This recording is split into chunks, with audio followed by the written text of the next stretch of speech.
الصالحين والصلاة والسلام على سيد المرسلين وعلى آله الطيبين الطاهرين وأصحابه المكرمين المعظمين. أما بعد، فقد قال الله تبارك وتعالى في القرآن المجيد والفرقان الحميد: أعوذ بالله من الشيطان الرجيم، بسم الله الرحمن الرحيم. يا أيها الذين آمنوا اتقوا الله وكونوا مع الصادقين. صدق الله العظيم.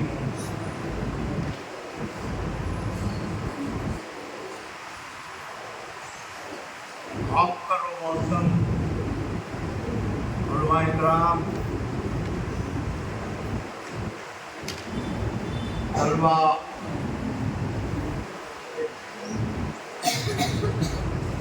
حاضرین سامعین،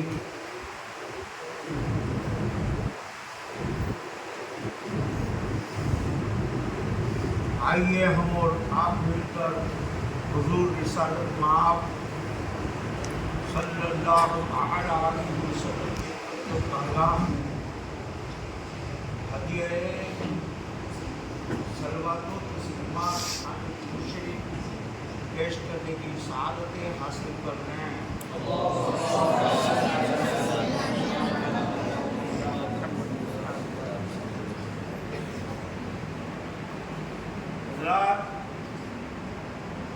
اللہ پاک قرآن حدیث میں ارشاد فرماتا ہے: یا ایھا الذین آمنوا اتقوا اللہ، اے ایمان والو اللہ سے ڈرو. اللہ سے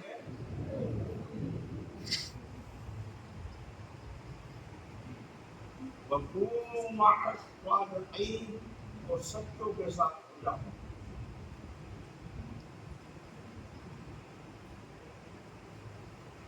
ڈرنا انسان کی فطرت ہے.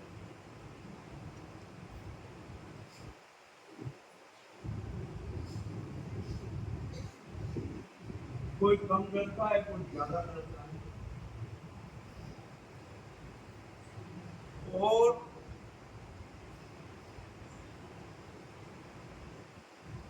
جو جتنا ڈرتا ہے جس سے، وہ اس کی مرضی کے خلاف کام نہیں کرتا. مثلا شاگرد استاد سے ڈرتا ہے تو استاد کی مرضی کے خلاف کام نہیں کرے گا. مرید اگر پیر سے ڈرتا ہے تو پیر کی مرضی کے خلاف کام نہیں کرے گا. بیٹا اگر باپ سے ڈرتا ہے تو باپ کی مرضی کے خلاف کام نہیں کرے گا. بیوی اگر شوہر سے ڈرتی ہے تو شوہر کی مرضی کے خلاف کام نہیں کرے گا. نوکر اگر سیٹ سے ڈرتا ہے تو سیٹ کی مرضی کے خلاف کام نہیں کرے گا. غلام اگر اپنے آقا سے ڈرتا ہے تو آقا کی مرضی کے خلاف کام نہیں کرے گا. بڑا چھوٹا بھائی اپنے بڑے بھائی سے ڈرتا ہے تو اپنے بڑے بھائی کی مرضی کے خلاف کام نہیں کرے گا. مجرم اگر پولیس سے ڈرتا ہے تو پولیس کی موجودگی میں قانون شکنی نہیں کرے گا. حاکم سے اگر محکوم کرتا ہے تو حاکم کی مرضی کے خلاف کام نہیں کرے گا. سلطان اور کی رعیت اگر اپنے سلطان سے خوف زدہ ہے تو سلطان کے قانون اور اس کی مرضی کے خلاف کام نہیں کرے گی. اس طرح سے اتنی ایک مختصر سی تمہید کے بعد آپ کو خیال آ گیا ہوگا کہ اللہ تعالیٰ قرآن میں یہ فرماتا ہے: یا ایھا الذین آمنوا اتقوا اللہ، اے ایمان والو اللہ سے ڈرو. تو آیا کیا ایسا ہے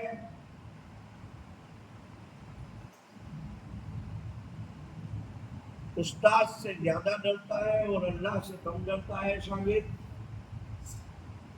آیا کیا ایسا ہے کہ پیر سے زیادہ ڈرتا ہے مرید، اللہ سے کم ڈرتا ہے؟ کیا ایسا ہے کہ مجرم پولیس سے زیادہ ڈرتا ہے، اللہ سے کم ڈرتا ہے؟ کیا ایسا ہے کہ دودھ میں پانی ملانے والا لوگوں سے زیادہ ڈرتا ہے، اللہ سے کم ڈرتا ہے؟ یا مرچی بیچنے والا سفوف اس میں کچھ بھوسا ملاتا ہے تو وہ گورنمنٹ کی جانچ ایجنسی سے زیادہ ڈرتا ہے، اللہ سے کم ڈرتا ہے؟ ملاوٹ کرنے والا اشیاء میں، تول ناپ کرنے والا اپنے تول میں کم تولتا ہے، کیا مطلب ہے؟ پتا چلا آپ کو خیال آپ کے ذہن میں اتارنے کے لیے اتنی مثالیں میں نے دی۔ حضرت عمر فاروق اعظم رضی اللہ تعالیٰ عنہ کا دور ہے، آپ کچھ لباس بدل کر گشت کے لیے مدینہ کی گلیوں میں نکلے، رات کے وقت، رات کا آخری پہر ہے،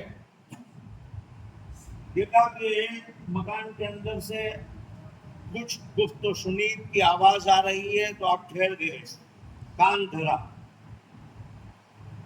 تو ماں بیٹی کو کہتی ہے بیٹی دودھ میں پانی ملا لو۔ کہا امی یہ آپ کیا کہہ رہی ہے، یہ تو خالص دودھ بیچتے ہیں، میں پانی نہیں ملاؤں گی۔ تم کو امی آپ کو معلوم نہیں کہ عمر سعادل امیر المومنین خلیفۃ المسلمین امام المجاہدین ان کی خلافت کا دور ہے، حق و انصاف کا نظام ہے، میں دودھ میں پانی نہیں ملاؤں گی۔ امی نے کہا کہ عمر کو کہیں خراٹے کی نیند سو رہا ہوگا، کہاں دیکھتا ہے ملا۔ اس پر اس لڑکی نے جواب دیا روتے ہوئے انداز میں کہ امی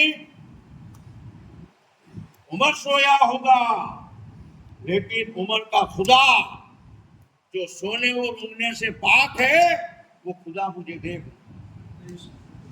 میں پانی دودھ میں نہیں ملاؤں۔ حضرت عمر کی آنکھوں میں آنسو آ گئے، اللہ کا شکر ادا کیا، صبح ہوئی۔ حضرت عمر نے اپنے بیٹے کے لیے رشتہ بھیجا، مکان کو یاد رکھا کہ یہ مکان، اس میں یہ لڑکی، کیا یہ لڑکی اور یہ اس کی ماں، میرے لڑکے کا رشتہ، امیر المومنین خلیفۃ المسلمین اپنے بیٹے کا رشتہ بھیجتے ہیں، اس لڑکی کے ساتھ جو لڑکی یہ کہتی ہے کہ عمر سویا ہو لیکن اللہ تو سونے سے اور اونگ سے پاک ہے، وہ دیکھ رہا ہے، اللہ دیکھ رہا ہو اور گناہ کروں یہ مجھ سے نہیں ہو سکتا۔ بھیجا رشتہ، پہلے تو اس کی امی سمجھے کہ کوئی یہ آنے والی خواتین اس کے رشتے کے لیے آئی ہے۔ جب یہ پتا چلا کہ امیر المومنین خلیفۃ المسلمین حضرت عمر بن خطاب رضی اللہ تعالیٰ عنہ کے صاحبزادے کے لیے یہ رشتہ لے کر آنے والی آئی ہیں، تب تو ان کی خوشی کی انتہا نہ رہی۔ اللہ اکبر، ہماری بیٹی حضرت عمر کی بہو بنے، ہاں بول دوں۔ اور وہی لڑکی سے جو حضرت عمر کے بیٹے کی شادی ہوئی، وہ خلفاء کی ماں بعد میں کتنے خلفاء اور کتنے مجاہدین اور کتنے اعلائے کلمت الحق کو بلند کرنے والے اور اللہ کی راہ میں شہید ہونے والے لوگ اس لڑکی کی نسل سے اللہ نے پیدا کیا۔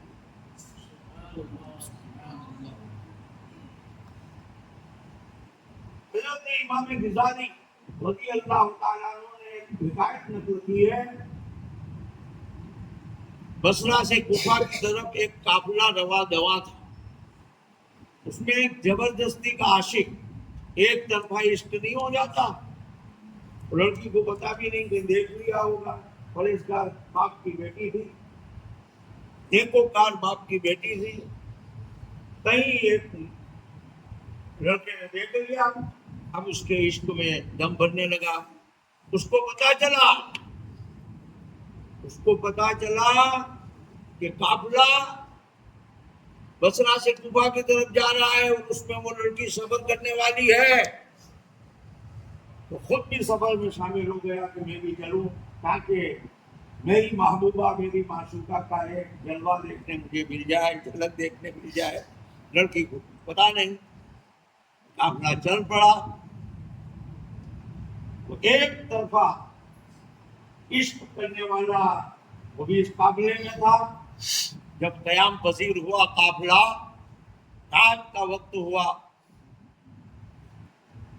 بہت اچھا زمانہ تھا، ابھی دور صحابہ ہے یا دور صحابہ کا اختتام ہے، دور تابعین ہے۔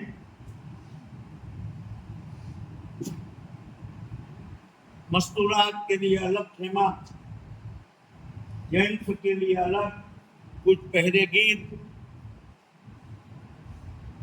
مقرر کر دیے۔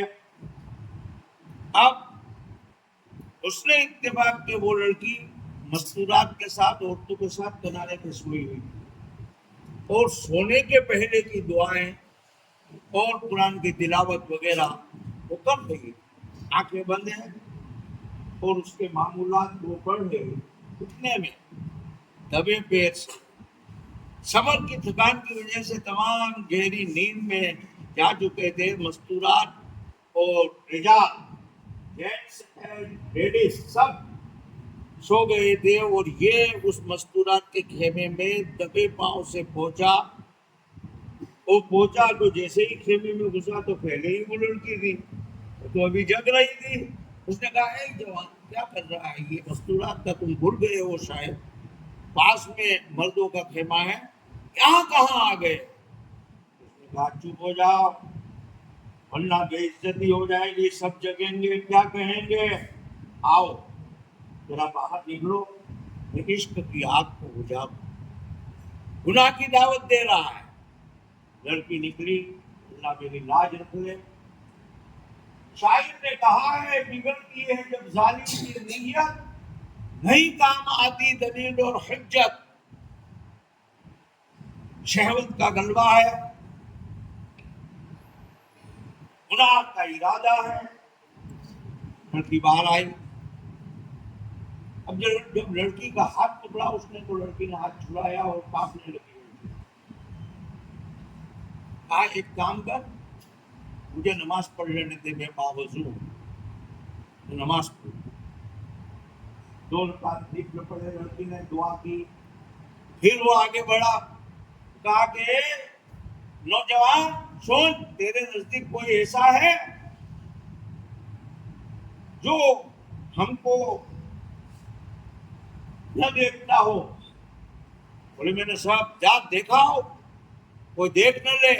وہ تو تیزی سے گیا، سب کو جھانک کر آیا، پیرے گیروں کی بھی گردنیں، سر گردن پر ڈھل گئے ہیں کاندھے پر، سب سوئے ہوئے ہیں، نیند کی آواز بھی آ رہی ہے تھکان کی وجہ سے۔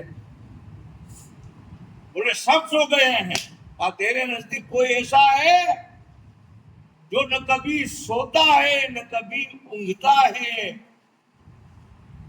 تب لڑکے کے دل پر چوٹ لگی کہ ہاں میرا اللہ، میرا اللہ۔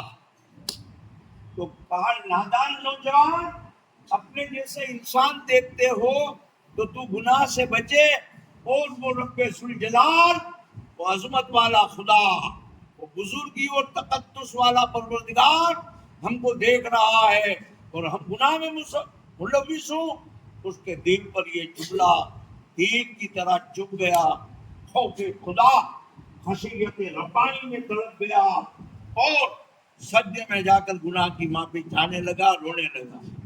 اور وہ لڑکی اپنے خیمے میں جا کر سو گئی. اللہ کا شکر ادا کیا کہ مولا بدنامی سے مجھے تو نے بچا لیا. میرے باپ کو پتا چلتا تو میرا باپ تو یہ دکھ کو برداشت نہ کر پاتا وغیرہ.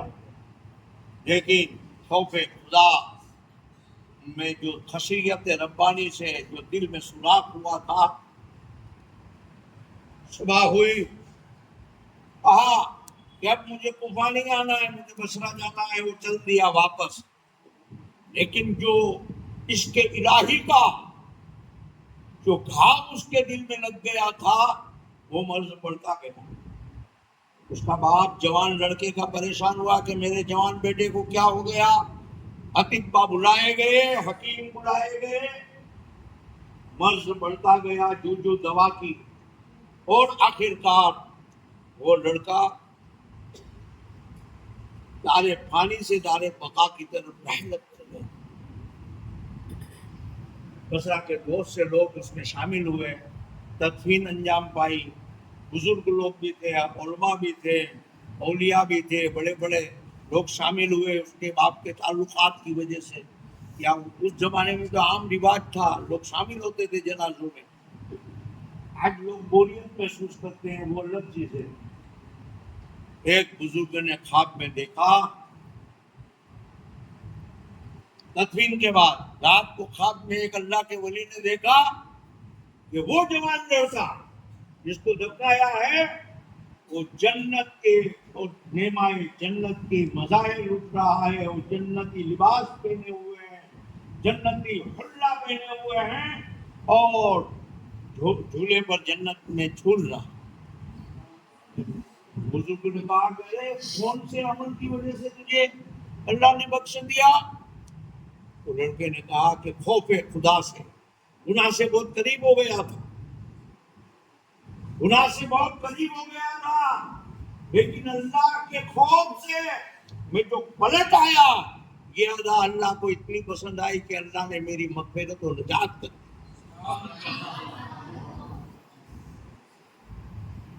اے ایمان والو, اللہ سے ڈرو. ڈرنے کا کیا مطلب ہے؟ طالب علم کو پوچھو تو کہے گا کہ میں اللہ سے ڈرتا ہوں. مقتدی کو پوچھو تو کہے گا کہ میں اللہ سے ڈرتا ہوں. امام سے پوچھو تو کہے گا کہ میں اللہ سے ڈرتا ہوں. تاجر اور بیپاری سے پوچھو تو وہ کہے گا کہ میں اللہ سے ڈرتا ہوں. کسان اور کاشتکار سے پوچھو تو کہے گا کہ میں اللہ سے ڈرتا ہوں. قصاب گوشت فروش سے پوچھو تو کہے گا کہ میں اللہ سے ڈرتا ہوں. غرضے کے وہ مسلمان ایسا آپ کو نہیں ملے گا جو یہ کہے کہ میں اللہ سے نہیں ڈرتا ہوں, لیکن حقیقت کیا آیا جو سب ہم اللہ سے ڈرتے ہیں.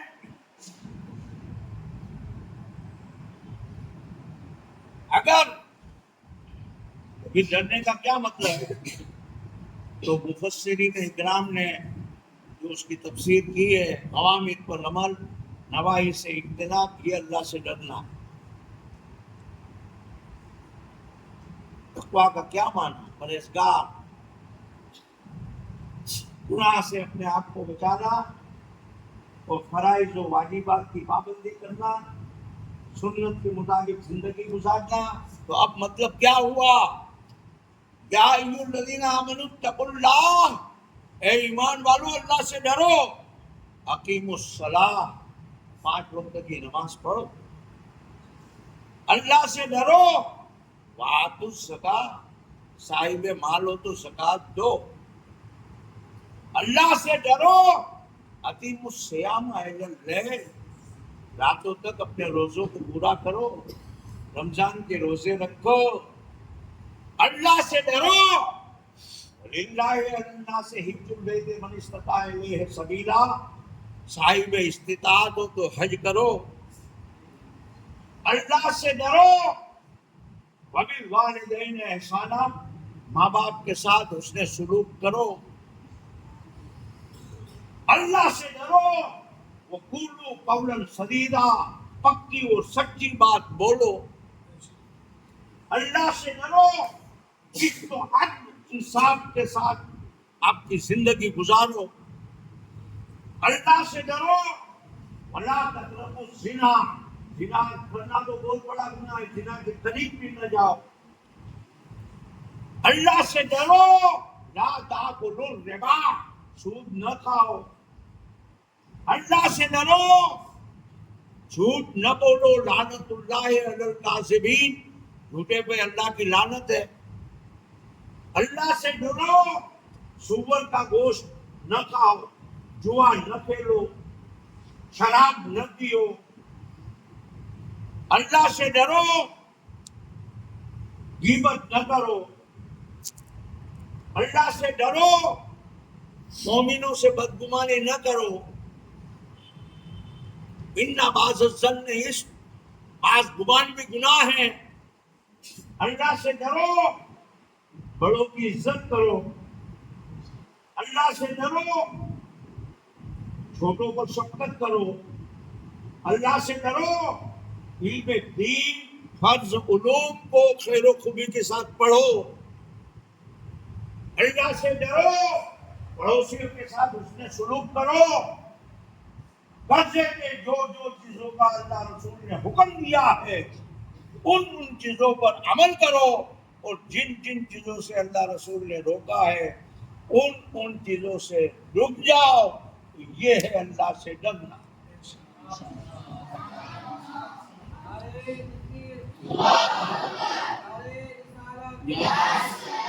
اور اللہ سے ڈرے بغیر کوئی ولی نہیں ہوتا، یہ دھوکہ ہے کہ کوئی آدمی اللہ سے نہ ڈرتا ہو اور ولی ہو، اللہ سے خوف نہیں ہے اور ولایت کا دعوے دار ہے، جیسے کہ آج کل لوگ بہت سے پاگلوں کو ولی بنا دیتے ہیں، سٹے کے نمبر دینے والا ولی لوگوں کی عوام کی نظر میں ہوتا ہے، کچھ کرتب بتا دیے اونڈے سیدھے، پاگل ہے، اور کچھ الٹا سیدھا کرتب بتا دیا تو سمجھتے ہیں کہ یہ تو ولی ہے، یہ تو بابا ہے، یہ تمہارے والی وہ مسجدوں والی نماز نہیں پڑھتے، یہ تو چوتھے آسمان پہ پڑھتے ہیں، بیت المعمور میں پڑھتے ہیں، یا حرم مکہ میں پڑھتے ہیں، یا مسجد نبوی میں پڑھتے ہیں۔ ارے جو پڑوس میں مسجد میں نہیں جاتا وہ مسجد نبوی میں نماز پڑھنے کے لیے جاتا ہے، سب بکواس ہے۔ اتنا ہی نہیں تو ولی ولایت کے درجے ہیں، ایک ہوتا ہے ولی تشریعی، اللہ کے نزدیک اللہ کے لسٹ میں ولی ہو، اس کو پتہ نہ ہو، عوامد پر عمل ہے، نوائی سے اجتناب ہے، نیکوکار ہے، پرہیزگار ہے، خشیت ہے، رونا ہے، تلاوت قرآن ہے، تو یہ ایک عام ولی ہے جو اس کو خود کو بھی پتہ نہیں۔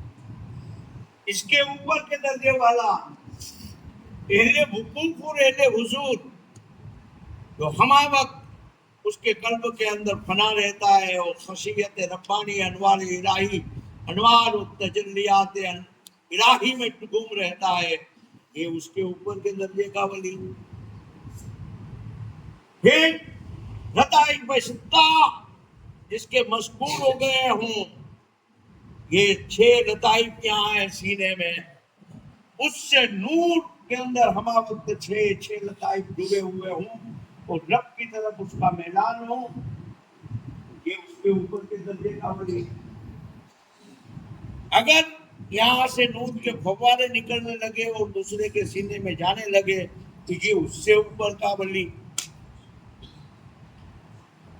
پھر سلطان الاسرار کے اس کا ایک ایک بال، گوشت کی ایک ایک بوٹی، پلکیں، ہر چیز اللہ اللہ اللہ اللہ اللہ کرنے لگے تو یہ سلطان الاسرار کا مقام ہے، یہ اس کے اوپر کا ولی، یہ اس کے اوپر کا ولی۔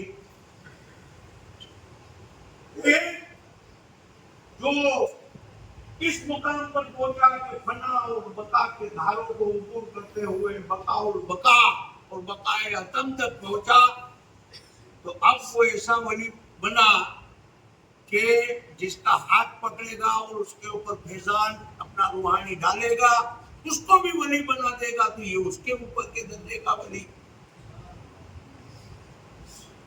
پھر اس کے اوپر آتے ہیں کتب ابدال، جیسا کہ مشکوہ شریف کی حدیث میں ہے کہ ملک شام میں 40 ابدال رہیں گے، ابھی بھی ہے، لوگوں کو معلوم نہیں ہے 40 ابدال ابھی بھی ہے آج بھی، تو قیامت آنے کے پہلے تک سب رہیں گے۔ تو یہ اس سے بڑے ولی۔ ابدال کے اوپر پھر ہے اوتاد، جو زمین کی میخیں ہیں، ان سے بڑے ولی، جیسے پہاڑ کی وجہ سے زمین ساکن ہے، وہ اوتاد اولیاء کی وجہ سے پورے عالم کا نظام ہے، وہ بھی روحانی میخیں ہیں۔ پھر اس کے اوپر ہے اقطاب، کتب، 4 کتب پوری دنیا کے اندر ہوتے ہیں جو مشرق مغرب شمال جنوب کو سنبھالتے ہیں اور اپنے علاقے کی اپنی روحانی تصرف سے نگرانی کرتے ہیں۔ ان کتبوں کے اوپر ہوتا ہے کتب الاقطاب، کتب مدا، کتب اقطاب۔ وہ پھر ان 4 کتبوں کے اوپر اپنے فیضان سے مالا مال کرتا ہے۔ اس کے اوپر ہوتا ہے غوث العالم، پورے زمانے کا غوث۔ تو آج جس کی بارگاہ میں ہم خراج عقیدت پیش کرنے کے لیے آئے ہیں، جمع ہوئے ہیں، اور جن کی نیاز کی گئی ہے وہ تاریخ السلطنت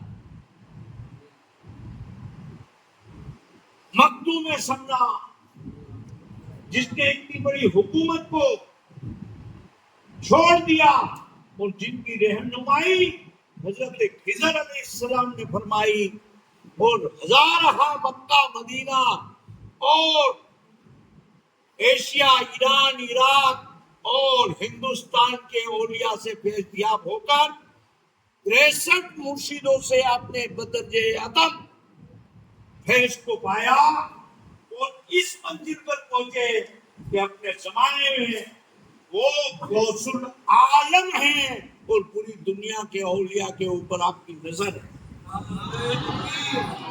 یہ مطلب سے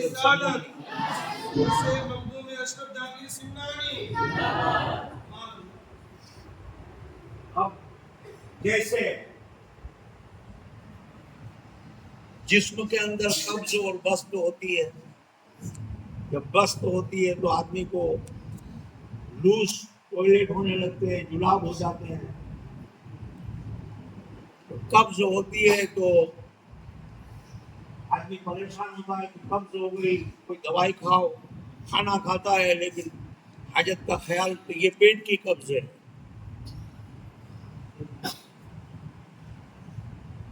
مومن نے روحانیت میں قدم رکھا، راہ تصوف کی منزل کا سالک ہوا، کہ اس کے اوپر بھی قبض بست ہوگی، اللہ تو آزمائشوں سے گزارے گا۔ ایک کھانا بنانے کے لیے، پیٹ بھرنے کے لیے اتنی منازل سے گزرنا پڑتا ہے۔ آگ کا انتظام کرو، آٹا پیساؤ، روٹی بناؤ، اس کو گوندو، اس طرح روحانی غذا حاصل کرنے کے لیے بہت سے مراحل سے گزرنا پڑتا ہے۔ استقامت، تقویٰ، اس کے بعد علم،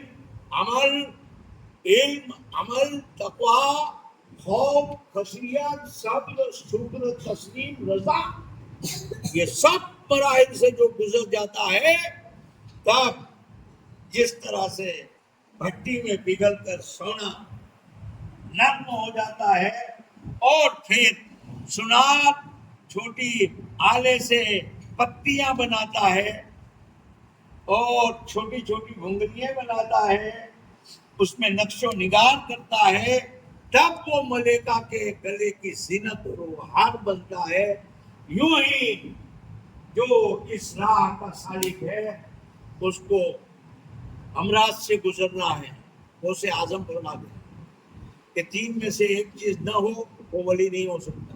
علت، قلت اور ذلت، فتح الغیب میں آپ پڑھ سکتے ہیں۔ نے کتاب کا حوالہ دے دیا. علت ذلت اور قلت. علت ذلت، یا تو وہ آدمی کو لوگ ذلیل کرتے ہوں لیکن اللہ کی لسٹ میں وہ ولی ہے. ذلیل دھتکارتے ہوں گے، طرح طرح کی بدگمانیاں پھیلاتے ہوں گے، اللہ رسول کی لسٹ میں وہ ولی ہے. یہ ذلت. قلت، یا تو پھر وہ فقیر ہوگا، اس کے پاس مال نہیں ہوگا تو بھی وہ لٹاتا ہوگا، خود کے پاس کچھ رہے نہ رہے اس کو پرواہ نہیں ہوگی، حریص نہیں ہوگا دنیا کے فانی مال کا. یہ قلت. علت، یا تو کوئی نہ کوئی بیماری میں، کوئی نہ کوئی بیماری اس کو ہوتی رہے گی. کبھی زکام ہوا، کبھی سردی ہوئی، کچھ دن ہوئے تو کوئی درد ہوا، کوئی گردن کے اندر مراقبے کر کر کے کھپڑی ہو گئی تو اس میں درد ہوا، یہ ہوا وہ ہوا، چلنے سے معذور ہو گیا. لوگ سمجھتے رہیں گے کہ اگر یہ ولی ہوتا تو بیماری کیوں ہوتا. ہمارے انبیاء اکرام بیمار ہوئے، بہت سے امراض نبیوں کے امراض ہیں. باب منزل قلب نبی صلی اللہ علیہ وسلم کے امام ترمذی نے ایک باب باندھا ہے. سمجھ رہے ہو آپ؟ یہ تین میں سے کوئی ایک چیز پائی جائے، لیکن جس ہستی کا ہم ذکر کر رہے ہیں ان کے اندر یہ تینوں اوصاف بدرجے عدم پائے جائے. تارک السلطنت، کوئی چیز کی کمی نہیں تھی، حکومت تھی، لشکر تھا، خزانے تھے، تخت تھا، تاج تھا، فرمانروائی تھی، شہنشاہ تھے، لیکن جیسے ہی ایک اشارہ ملا تو آپ نے حکومت کو چھوڑ دیا. اب جو خوشحالی میں تھے وہ اچانک قلت. اب نکل گئے اللہ کی راہ میں، وطن کو چھوڑا، زمین و جاگیر کو چھوڑا، پراپرٹی کو چھوڑا، دراہیم و دنانیر کو چھوڑا، تخت شاہی کو چھوڑا، حکومت کو چھوڑا اور نکل گئے تو کیا سب ہزاروں لاکھوں اشرفیہ لے کے نکلے تھے، درہم لے کے نکلے تھے؟ مکہ گئے، مدینہ گئے، 400 اولیاء مل رہے ہیں. پھر حضرت مکتوم جامعہ جاگشت کی بارگاہ میں حاضر ہوئے اور پھر یہ آل رسول سید النسب سید حضرت سیدنا محمد اشرف جہانگیر سمنانی رضی اللہ تعالی عنہ، جن کا آج عرس ہے. پھر کچھ مخالفین بھی پیدا ہوئے، ایسی مخالفین پیدا ہوئے جیسے حضور غوث اعظم کے مخالفین بھی پیدا ہو گئے تھے بغداد میں. مسجد معمورہ میں آپ کے پیچھے نماز کو ترک کر دیا تھا، ذہن میں رہے یہ بات، بہجت الاسرار میں تحریر ہے. اور دوست پاک کے دل کو ایسا بوجھ آیا جب بغداد کو چھوڑ کر میں دوسری جگہ چلا جاؤں. ویسے بھی اللہ کی زمین بہت وسیع ہے، کہیں بھی تبلیغ دین کریں گے. تو آپ نکلے، ابھی بغداد کے باہر پہنچے ہی تھے، ابھی بغداد کی حد کے وہاں کے ہاتف نے آواز دی، عبد القادر کہاں کا ارادہ ہے، کدھر جا رہے ہو؟ کہ مولا کچھ لوگ بدگمانیاں پھیلاتے ہیں، کچھ لوگوں نے میرے پیچھے نماز پڑھنا بھی بند کر دیا ہے، اور اب سے دوسری جگہ جا کر تیرا کلمۃ الحق کو للکاروں گا اور شریعت مطہرہ کے پیغام کو عام کروں گا، اصلاح کروں گا، مردہ دلوں کو زندہ کروں گا، اور میں جاتا ہوں. عبد القادر لوگ تمہیں مانے یا نہ مانے، پلٹو اور تم کو بغدادی میں رہنا ہے. عبد القادر تو مجھے مان، میں تجھے مانوں. جب میں تجھے مانتا ہوں اور تو مجھے مانتا ہے تو پھر اس مخالفت کی کیا پرواہ. غوث اعظم واپس آ گئے اور بغداد میں رہے اور ابھی بھی بغداد میں آپ کا مزار مرجع خلائق ہے. بغداد میں رہے ہلت 120 سال کی عمر ہے جن کا آج اس سے ہے. کتنی اب ٹائم نہیں ہے, نہیں تو آپ کو میں بتاتا کہ غوث پاک کے زمانے سے کتنی دوری پر آپ کا زمانہ ہے. زیادہ دور بھی نہیں ہے, 150 سال تقریباً ہے. اب اس زمانے میں بڑے بڑے بزرگ اب 650 سال تقریباً ہو رہے ہیں. بڑے بڑے بزرگ جیسے شہنشاہ نقشبند حضرت خواجہ سید محمد بہاءالحق کے وطین کی بارگاہ میں بھی پہنچے, وہاں سے بھی آپ فیضیاب ہوئے. تو یہ سلسلے میں سلسلہ اشرفیہ کو نقشبند کا, چشت کا, قادریت کا, سہروردیت کا اور دیگر تمام سلاسل کے فیضاب کے مجموعے کا نام ہے مخدوم اشرف جہانگیر سمنانی. اللہ پاک ان کے صدقے میں ہماری اس نشست کو قبول فرمائے اور ہمارے لیے آپ کے لیے ذریعہ نجات بنائے. اور جہاں پوری دنیا کے عاشق زدہ پہنچتے ہیں اور آنند مانند اچھے ہوتے ہیں,